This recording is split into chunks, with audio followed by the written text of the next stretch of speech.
Sa tagal kong nagbo-vulcanize, eto na yata ang gulong na kawawa. Lalo na ang may-ari. Kita nyo naman, 2 pangunahan na gulong, 9 na pako ang bumaon.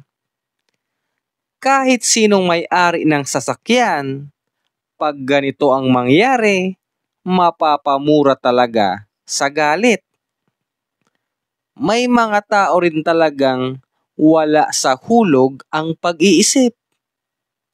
Masyadong nakakabwisit ang mga trip. Sa gumawa ng ganitong patibong, mag-ingat ka dong. Baka hindi lang pako ang sayo ay bumaon. Hindi pwedeng makalimutan. Shout out din Mary Jane Sumawang ng 114 Bansalangin Street, Payatas Road, Barangay Payatas, Quezon City. Madam, ito yung order mo sa aming vulcanizing gum. Pag ito hindi dumikit, ibabalik ko ang binayad mo. Nagsimula lahat sa isang munting pangarap ng batang mula sa hirap at nagsusumikap na maabot ang tuktok.